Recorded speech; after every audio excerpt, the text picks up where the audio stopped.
Domestic abuse can affect anyone in our society. He added me on Facebook. We had no mutual friends. It was very out of the blue, actually. Very unexpected. I just got a friend request and a message popped up. And it was general chit chat. And before I knew it, we were meeting up for a date. And the date went really well. I thought we really hit it off. We had a lot in common. On reflection, it was probably suspiciously too much in common. But at the time I thought, wow, you know, this is a male version of me. Then things progressed really fast. And I mean crazy fast. And it was very full on, and it was grand gestures of romance and just sweep me off my feet. And I'd never had that before, and I wasn't prepared for it because I wasn't looking to meet anyone. I wasn't looking for a relationship. I was happy as I was. Well, domestic abuse isn't always limited to physical violence. It knows no boundaries.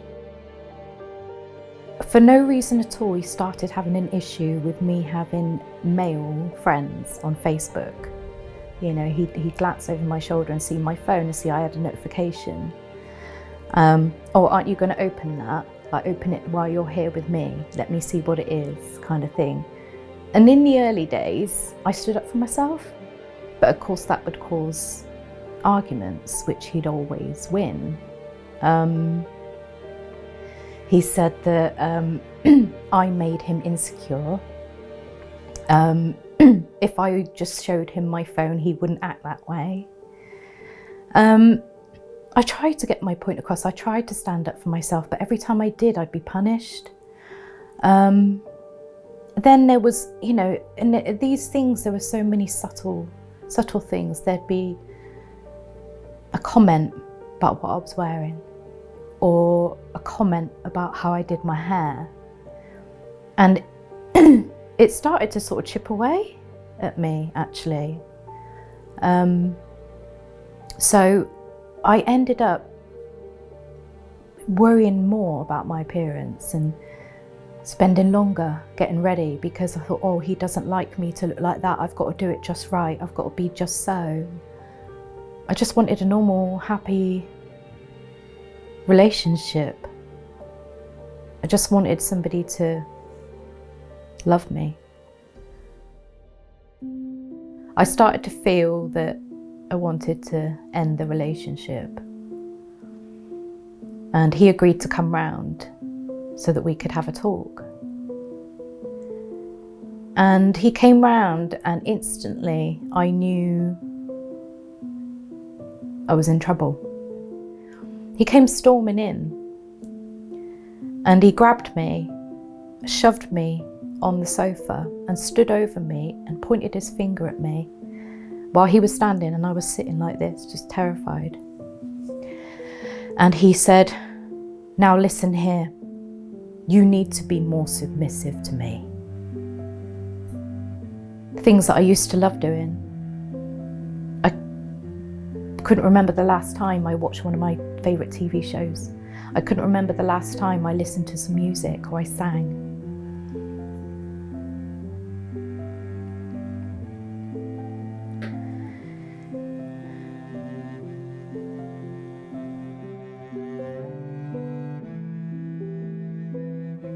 Things continued with the ups and downs, the put downs. It was almost like he knocked me down so that he could build me up into what he wanted. But he said, "We're going to do something special, I want to treat you," and all that. So I thought, oh, that's lovely, you know. He said he had this posh hotel, and it was right out in the sticks. We went up to the room, and like I said, it was really cold, and I was really, really tired. We'd had a long day, we'd been up early, you know. I was tired. And I got under the cover as well, the sheet. because it was so cold in that room. I couldn't figure out the thing on the wall. And kind of just wanted to go to sleep, to be honest, but I knew that wasn't going to happen.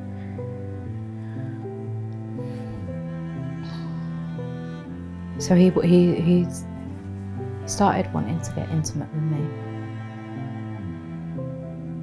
And by now I'd been kind of used to that, and okay, you know. But I was really tired and I was really cold. He was aggressive, forceful. He didn't kiss me once. So I asked him to stop, and I tried to wriggle away. And I was trying to get away, but I couldn't. I think at some point, I don't know what happened, but whether I blacked out or just shut my eyes and removed myself from my body. I don't remember. But I felt like my spirit left my body. He had me pinned.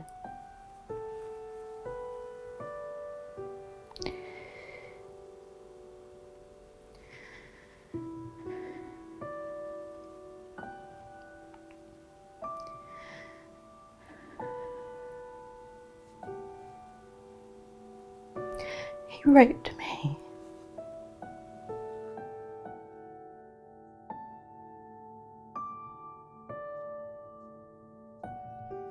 I just sat on the edge and I was just shaking. And I got the waste paper bin that was in the room and I was just sort of leant over it and I was just retching and retching and retching. And he was just laying there, like ignoring me.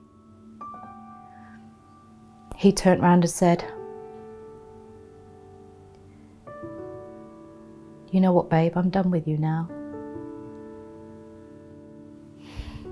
And he goes, "Look, babe, I don't love you. I never have. I've been forcing myself to be with you." Broke, right? That was the moment my soul left my body. Was, right, there's nothing. Disgusting. I felt really dirty. To the point where I didn't think I could tell anyone. Each year, 2.4 million adults in the UK will suffer some form of domestic abuse. 2/3 of those are women. I went online, I googled Women's Aid. I went on the website and I started reading for the first time signs of abuse. Tried to make sense of it, you know. And it was a lot, it was overwhelming. The acknowledgement of that, and I broke down and I was just on the floor. I dialed Swindon Women's Aid, Swindon Domestic Abuse and Support Services number. I kept thinking, well, he hasn't hit me. You know, do I still qualify for their help?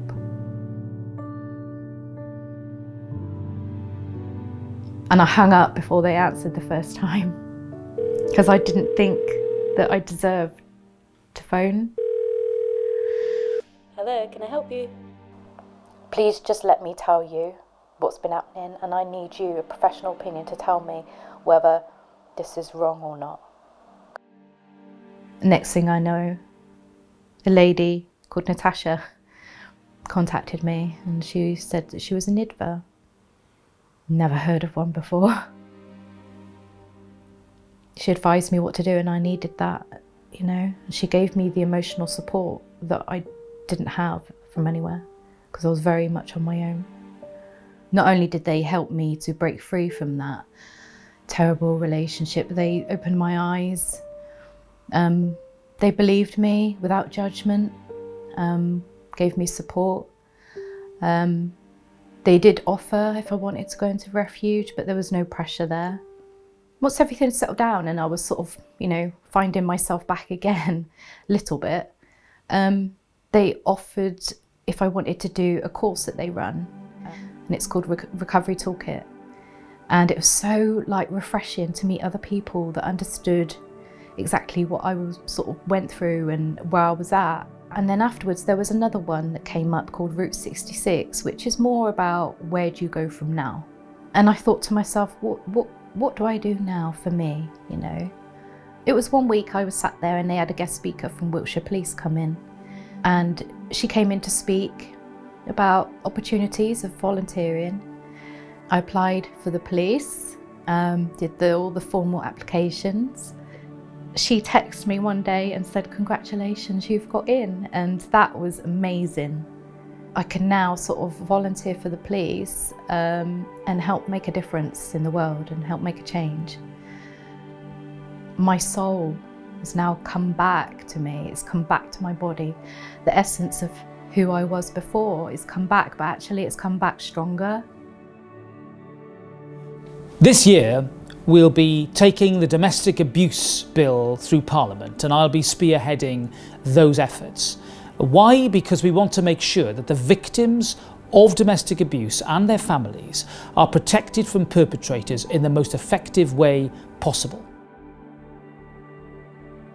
The police job's going really well and I'm making friends and I'm finding who I am as a person in the workplace. Completely changed the direction for me.